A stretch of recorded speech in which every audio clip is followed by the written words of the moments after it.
Hi there, it's Kevin with RogueDeckBuilder.com here with a tradition that I used to do called the top 10 cards that I am not going to miss post-rotation. Well, I'm a little bit late getting this video out, and now that I've actually played the rotation into Guilds of Ravnica, I think that we can be a little even more accurate of cards that I am not missing from last rotation. So anything from Kaladesh, Aether Revolt, Amonkhet, and Hour of Devastation. They have rotated out, and there are definitely some cards on this list that we can all say good riddance to. So let's start off with the number 10, number 9, number 8, and number 7, all being kind of grouped into the same classification.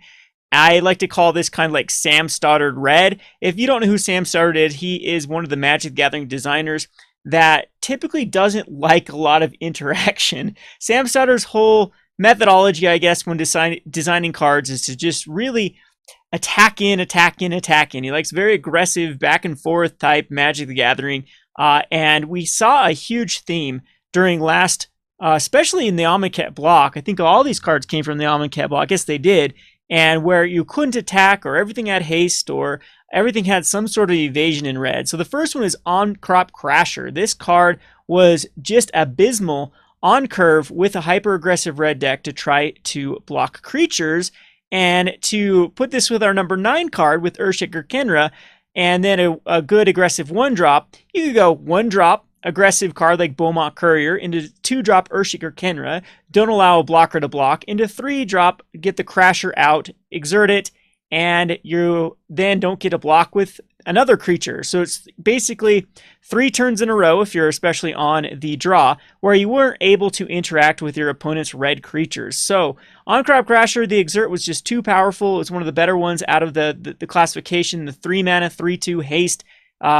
It was just abysmal to try to play a deck. It forced people into playing cards like Fatal Push and Shock and ways to interact with the Crasher and stop red from really just steamrolling over you. And then on to my number 9, Earthshaker Kenra had the ability to come back when you got to 6 mana. So it allowed this really streamlined curve for red, with the card advantage coming back from the ability to get back the Earthshaker Kenra with the Eternalize. So it's Earthshaker Kenra, same deal. A 2/1 when it comes into play, you're most likely not going to be able to block it, as it's going to take away one of your blockers that has similar power than the Earthshaker Kenra, either similar or less. And then again, those 2 cards are crashing in and dealing damage. Then onto my number 8, onto the 5 curve, is Glorybringer, which once again had the Exert ability, which with haste was able to kill a flying blocking creature or any other blocking creature on the ground by doing 4 damage to a creature. So it was just that 1, 2, 3 punch with this Exert, haste, can't block type mechanic. Very, very solid curve that just pushed all of the red decks into this particular strategy.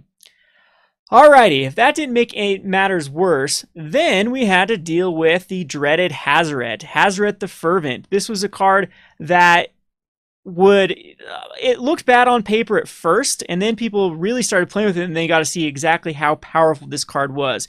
The indestructibility really put this over the top. You could only attack or block if you had 1 or less cards in hand, but let's be honest, you're red, and especially with the aforementioned curve that we said earlier, with a first turn Beaumont Courier into a second turn on Earthshaker Kenra, into a third turn on Crasher, and a 4th turn Hazoret, you're pretty much out of cards at that point anyway to attack with the Hazoret. And now you have to deal with not only a bunch of little creatures that have made your blockers not be able to block, but now an indestructible card that then can ditch cards later on to go directly to the face. So, I mean, this deck became out of control with cards like Rampaging Ferocidon and the Ramunap Ruins that had to be banned, when it was probably Hazoret that was the guilty party to begin with. Rampaging Ferocidon was just a card that made it miserable for life gain and creature-based decks to even try to do anything. So post sideboard, if they had a bunch of life gain strategies or really clog up the board, it was miserable for these Hazoret decks. And then same with the Ramunap Ruin, it just gave this deck even more reach. But even without those 2, this deck continued to be one of the boogeyman decks throughout the history of since Amonkhet Hour of Devastation was printed, and was just dominating the pro scene, a lot of pro tours, and even the SCG scene for quite some time. So I do not miss the very linear strategy of red to just turn your card sideways, smash in, smash in, smash in, and have very little ways to interact with red while doing so. It's okay to have a few of these cards, but when you have 4 and then even have other cards like Chandra that is a very reliable finisher or a must-answer threat, and a lot of other very fast haste creatures with evasion. We had a Menace, Zev, for example. I mean, there was just so many cards. And then, of course, Lightning Strike being printed with a direct damage spell. So good riddance to the hyper-aggressive red. I think that the red that we're dealing with now in Standard is a lot more fair. There's a lot of ways to block against it. Those type of cards are kind of gone now, so at least you can put out a card to chump block for a turn, and you don't have to just get completely run over while trying to have a strategy against red. On to my number 6. Number 6 is Heart of Karan. Heart of Karan I'm not going to miss just because the power level of this card really built decks. So having a 3-power creature was kind of the check for a lot of cards. We started seeing this card being thrown into Stompy, even mono black decks, and you couldn't really play a 2-power creature. It had to be a 3-power creature because the payoff for Heart of Karan was just so good. It was another 4/4 for 2 with Vigilance, which had a very easy payoff, or a very easy enable with just using any of the 3/1s or 3/2 cards like the Scrap Heap Scrounger to crew this Heart of Karan and then get in there for a 4/4 that then could also be on the defensive.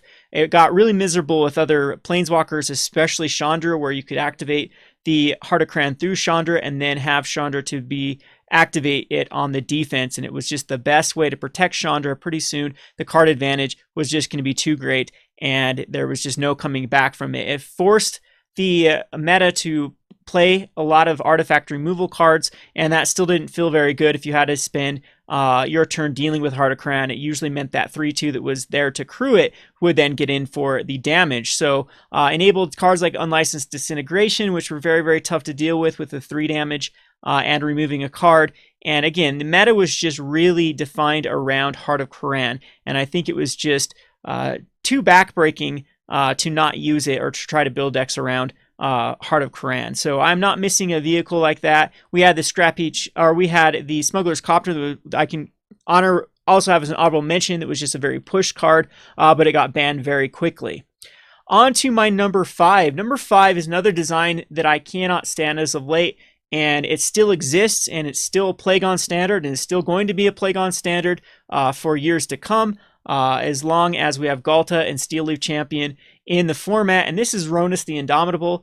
I am sick of playing green as Stompy. Yes, it's fun sometimes to play green as Stompy, but green usually has a lot of angles that it can go. And unfortunately, that's the way that they've pushed us to play. This is another one of those, in my opinion, Sam Sutter designs, where it's just all about just slamming creatures into each other and just having one threat that must be answered after another threat that must be answered. And Ronus is another one of those cards that was just too good for having it be enabled, so kind of like Hazoret. So we have the other 3 of the gods that were very, very tough, like Bontu was a joke, Oketra was tough to really enable and it wasn't a big payoff. But Ronus was just really, really easy. All you had to do was have a creature with power 4, and then Ronus could then start attacking and blocking. And what really made Ronus incredibly good was the ability to give the something trample. So it also had Death Touch Indestructible. I liked playing this card personally in various decks, but it again was miserable to play against.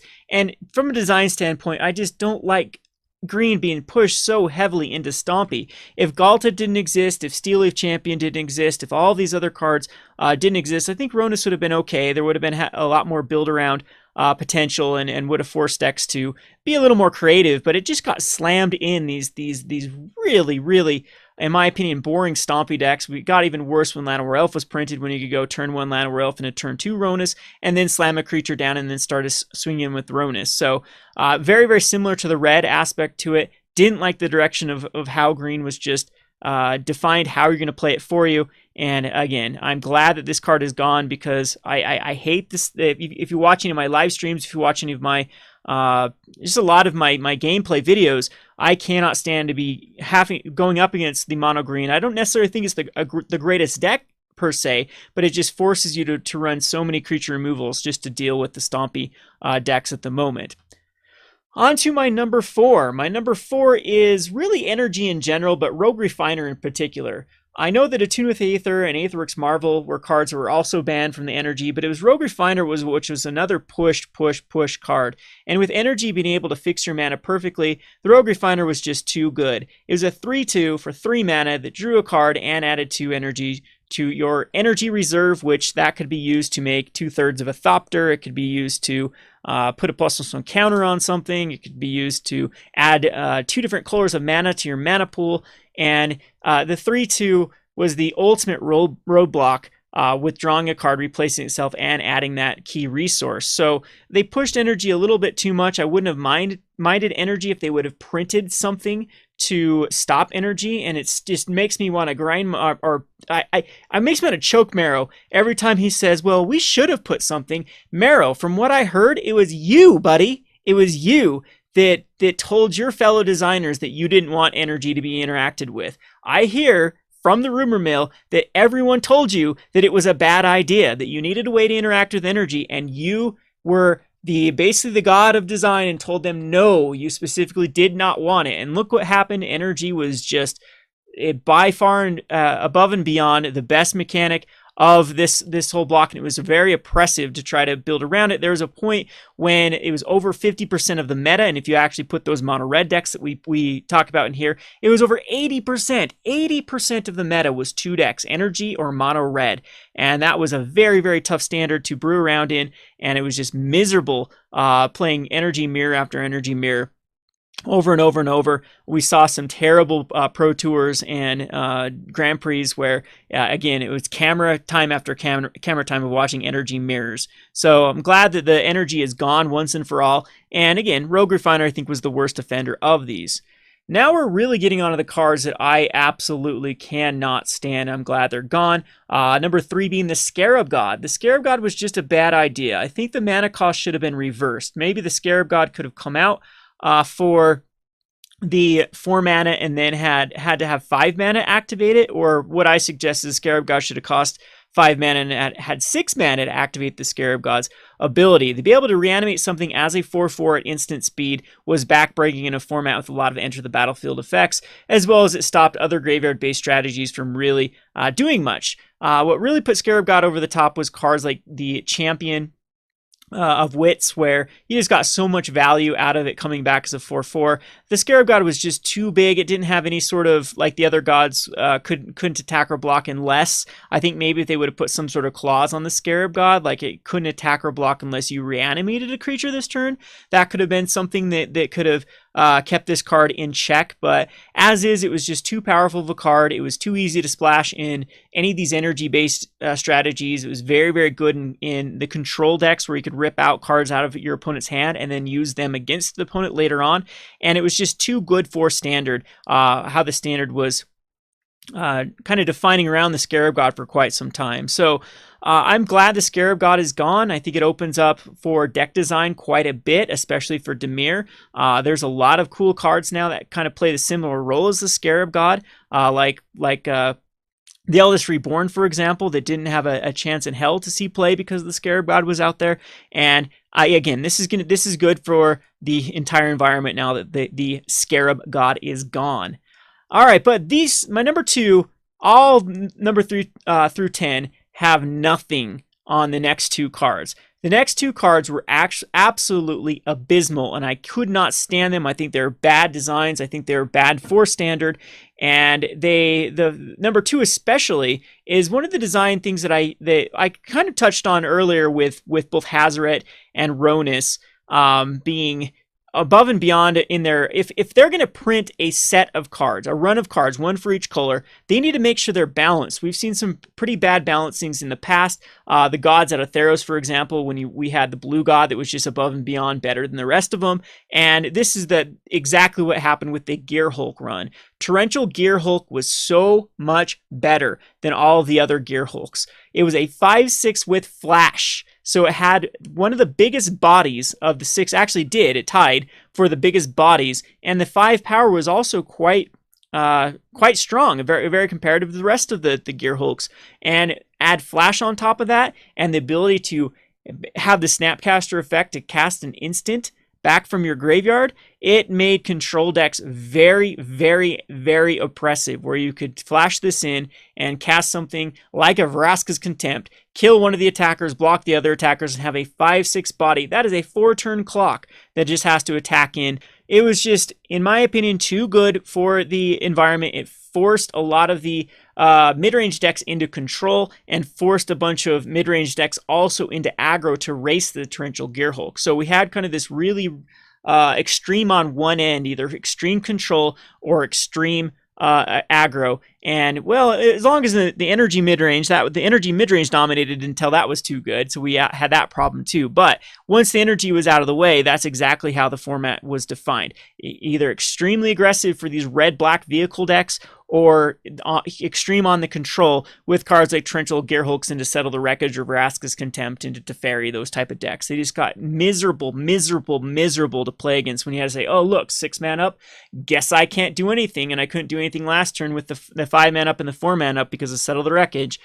So I'm glad this card is gone. Again, it opens up for a lot of design and a lot of archetypes to actually be viable now. And if they're going to do these Gearhulks, the other Gearhulk should have been on par with the Torrential Gearhulk. Torrential Gearhulk, in my opinion, should have been a lot less power, maybe put it a 3/5 with flash, or, I mean, I would even be okay with a 4/4 so that Glorybringer could have taken it out, or something else could have taken care of it. But having that 5/6 was just brutal. It even dodged the 5 damage to each creature, for example. That's how miserable this card was to deal with.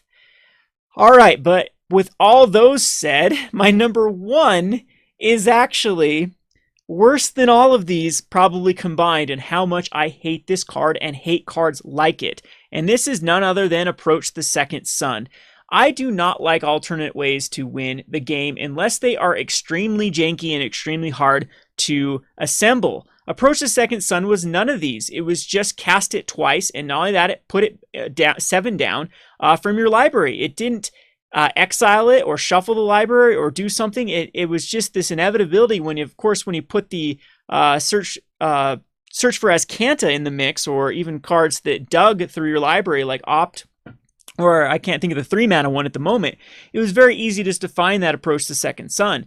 Then a lot of people end up putting multiple copies just so, oh, I can cast Approach the Second Sun, and then cast it again, not even the same copy, and just win the game outright. It then got miserable when Teferi was printed, where Teferi can untap lands and dig for the second Approach the Second Sun. I do not like, personally do not like do nothing draw and go control decks. We had Fumigate and Settle the Wreckage to really enable it. We had a lot of very good counter spells like Disallow, and even the 2-mana counter spells like Negate and Essence Scatter. Blue-white control was just, in my opinion, too powerful. I know it didn't have the greatest finishes across the board, but I think that just having it exist was enough to keep a lot of archetypes like the mid-range decks that might be able to compete with the red-black vehicles, or the mono-red aggro, or even the energy decks. This type of deck just preyed on everything that could go over the top of those type of decks. So I think it was just a bad card for a diverse meta, and it was just cheese. It wasn't fun to play. It wasn't fun to play against. And I again, whoever designs these type of cards, it seems to be 1 or 2 in every block or set. Usually they're pretty bad. But this one they needed to test with a lot more and figure out that they were printing probably too many cards to enable this card. I think Approach the Second Sun 100% killed our local scene because people were sick and tired of playing against it.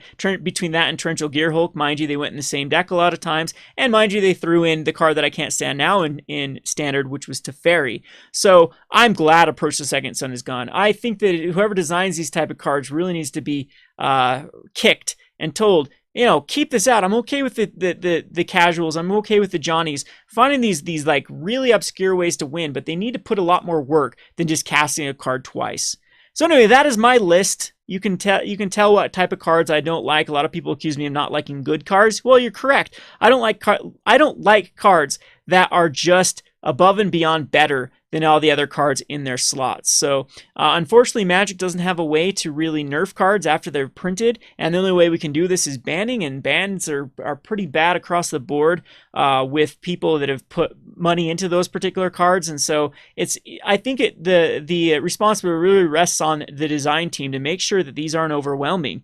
And these standards in the past have been very, very terrible at balancing particular cards. It seems like there's always been these boogeyman cards out of every standard. However, this standard seems to be pretty wide open. Every week has been a very different meta. We're starting to see similarities from each of the lists, but it seems like there's probably like 20 decks that are viable.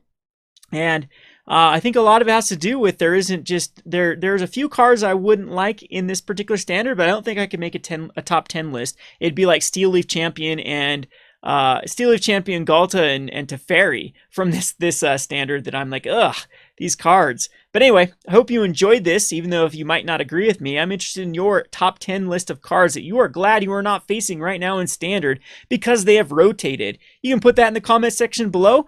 And as always, like, subscribe for more of these top 10 type videos, and let me know what you think. Thanks for watching.